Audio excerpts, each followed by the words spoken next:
사도신경으로 우리의 신앙을 고백하며 7월 9일 화요일 아브라함 기도회 시작하도록 하겠습니다. 나는 전능하신 아버지 하나님 천지의 창조주를 믿습니다. 나는 그의 유일하신 아들 우리 주 예수 그리스도를 믿습니다.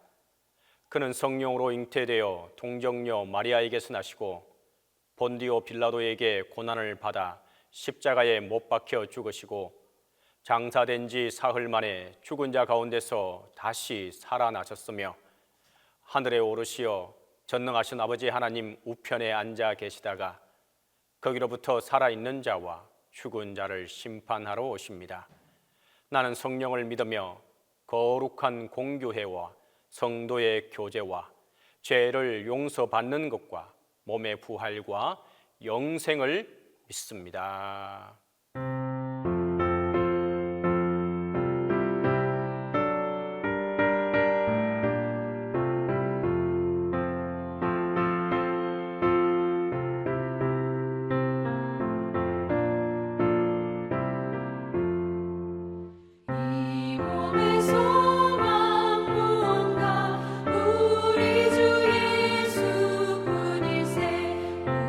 우리 주 예수밖에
기도의 시간에 주신 하나님의 말씀은 창세기 17장 1절에서 8절입니다.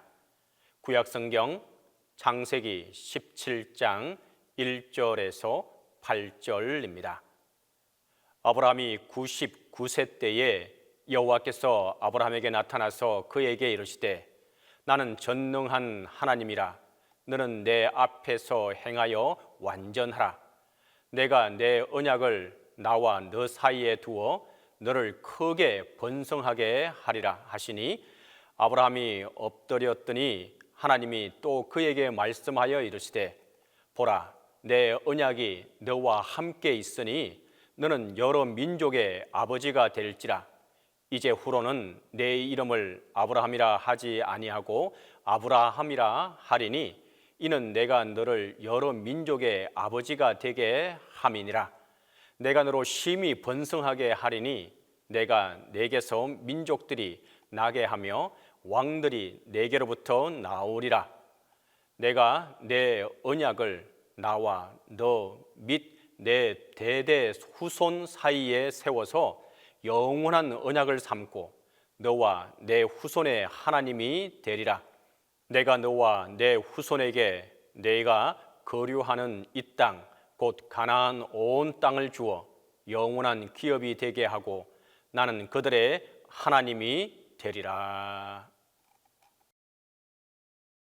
오늘은 7월 9일 창세기 17장 1절에서 8절에 근거해서 99세에 맺은 약속이란 제목으로 하나님의 은혜를 나누고자 합니다.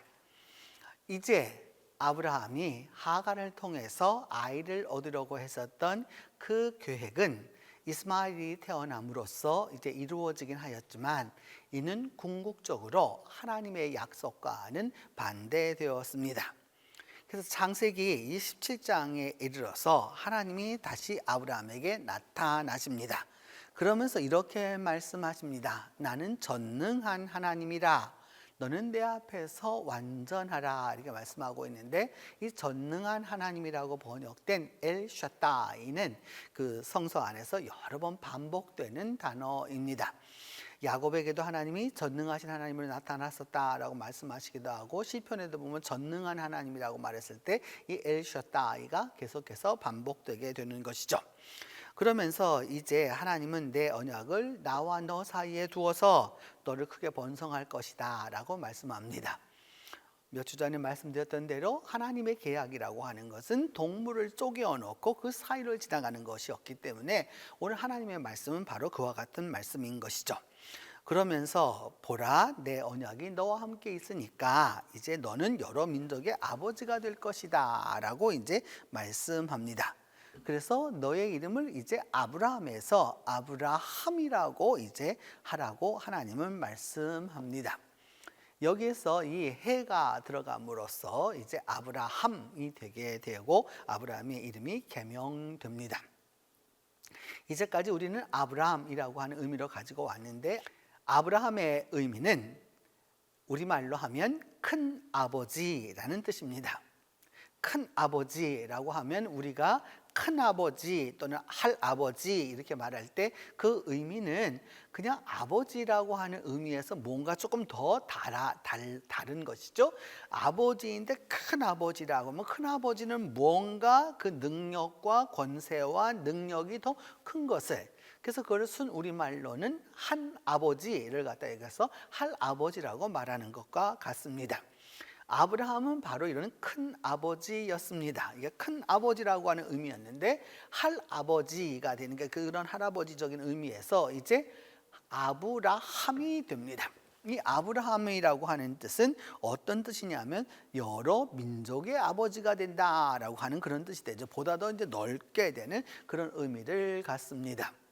그렇게 함으로써 이제 큰 아버지, 가정적인 그런 패밀리에서 가장 힘이 있었던 아버지가 어떤 아버지가 되느냐?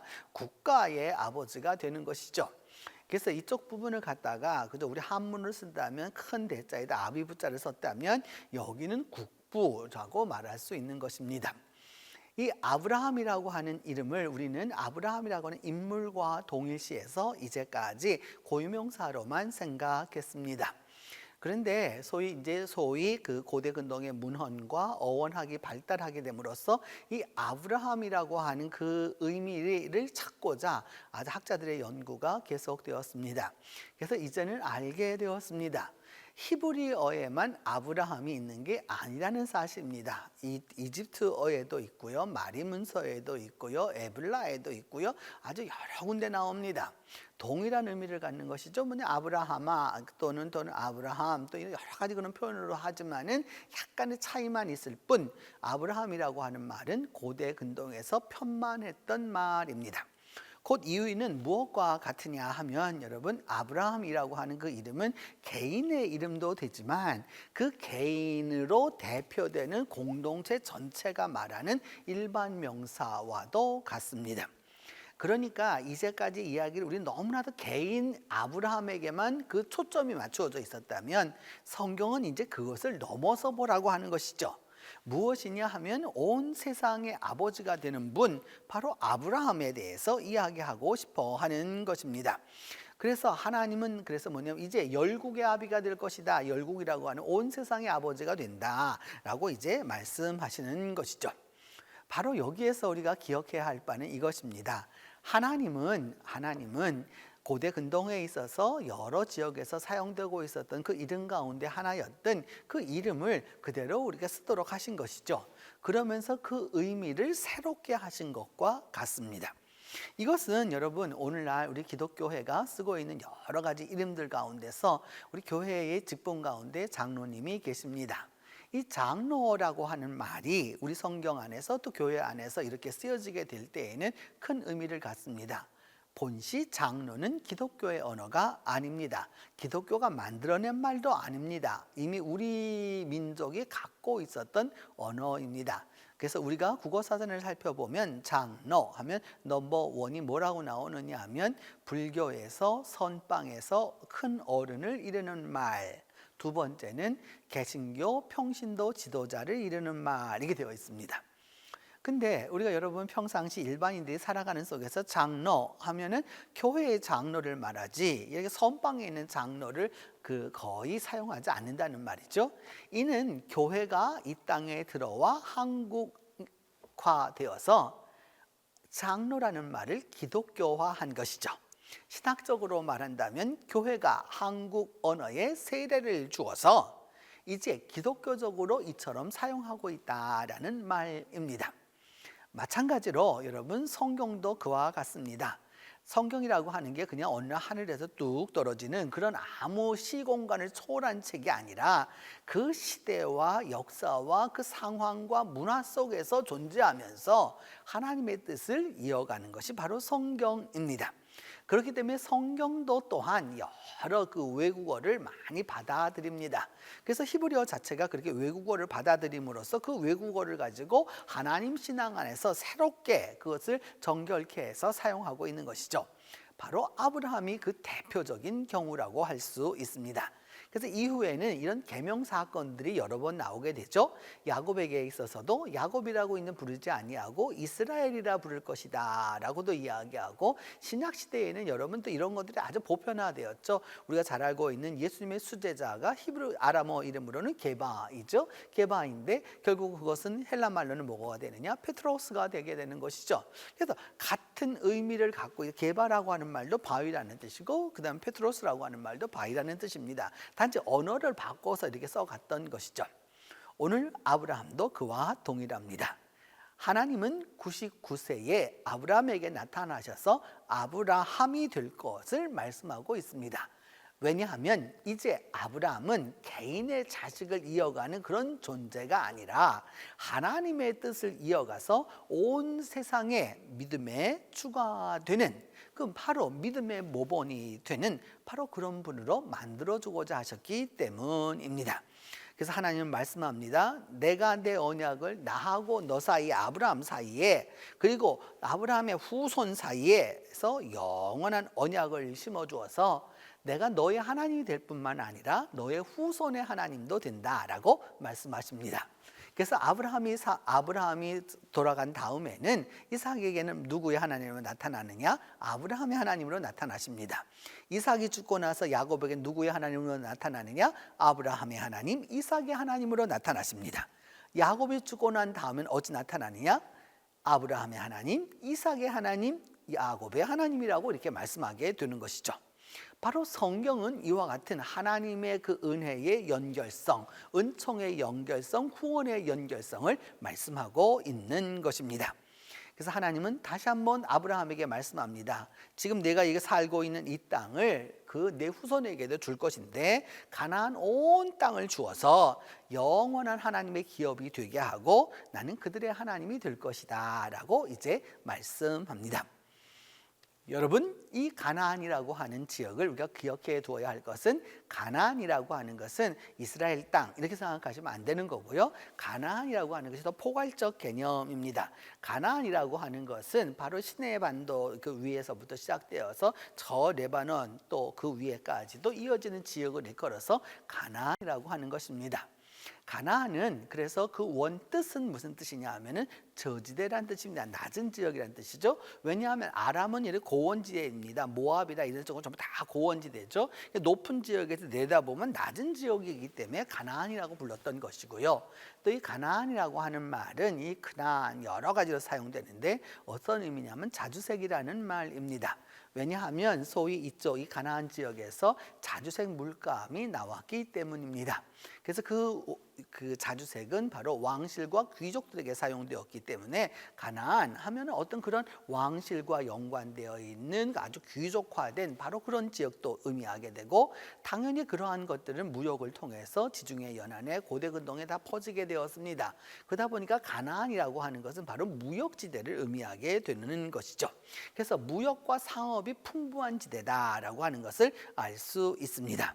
그래서 오늘 성경이 말씀하는 바 그 가나안 땅이라고 하는 것은 낮은 땅, 곧 다시 말하면 농사가 잘 되는 곳이다라고 하는 의미이고요. 더불어서 또 어떤 의미이냐 하면 아주 고귀한 땅이라고 하는 의미가 되는 거고요. 세 번째는 어떤 땅이냐? 그곳은 산업이 풍성하고 물산이 풍부해서 무역이 잘 되는 곳이다라고 하는 것을 의미하는 것이죠. 바로 이러하기 때문에 여러분, 우리가 젖과 꿀이 흐르는 땅 하면, 꿀 하면 우리는 자연산 꿀 내지는 양봉꿀만을 생각하지만 성서시대의 꿀이라고 하는 개념은 여러분 오늘날 우리가 이거 꿀맛이야 이렇게 말하면 정말 꿀의 맛이라는 뜻도 되지만 맛있다는 뜻도 되지 않습니까? 왜냐하면 예전에는 설탕을 몰랐기 때문에 꿀이었던 것이죠. 제가 어려서도 우리 할머니가 이게 정초가 되면은 조청을 고아가지고서 가래떡을 찍어 먹었던 생각이 납니다. 그러면서 그 조청을 말하기를 뭐라고 말하느냐 하면 꿀이라고 말하는 것이죠. 마찬가지로 또 이 꿀이라고 하는 것은 고대 근동에서는 바로 어떤 것이었느냐 하면 여러분 대추야자 열매를 의미하는 것이었죠. 그 대추야자 열매의 즙이 뭐와 같으냐? 꼭 꿀과 같습니다. 그 당도라고 하는 게 엄청나게 높은 것이죠. 바로 이제 이런 것을 다 이야기하게 되는 것입니다. 하나님의 약속은 이처럼 이어지는 것입니다. 99세에 나타나셔서 하나님은 확증하십니다. 하나님의 약속이 이루어질 것을. 그리고 아브라함이 될 것을 말씀합니다. 더불어서 하나님은 이제 아브라함의 하나님일 뿐만 아니라 아브라함의 후손들, 곧 열국의 온 세상의 하나님이 되신다라고 하는 것을 말씀하십니다. 이 아브라함의 하나님과 오늘 하루 동행하는 날이 되기를 바랍니다. 함께 기도하겠습니다. 첫 번째는 하나님 앞에서 우리가 하나님이 아브라함에게 요청하신 그대로 온전한 믿음과 신앙을 갖도록 위하여서 기도합니다. 두 번째는 아브라함에서 하나님이 원하시는 아브라함이 된 것처럼 우리 모두가 다 아브라함에서 아브라함이 되도록 위하여서 기도합니다. 세 번째는 우리 미래를 준비하는 청년들이 형통하고 형통한 길을 갈 수 있도록 하나님이 축복해 달라고 이 세 가지 제목을 놓고 함께 기도합니다. 은혜로우신 하나님, 이 시간 주님 앞에 간절히 간구하고 기도합니다. 하나님이 말씀하셔서 아브라함에게 전능한 하나님이라고 말씀하시고 그 전능하신 하나님 앞에서 완전하라고 하신 것처럼 우리가 하나님 앞에서 온전한 믿음을 갖게 하여 주시고 온전한 신앙을 가져서 하나님께 의로 인정받도록 주께서 도와주시옵소서.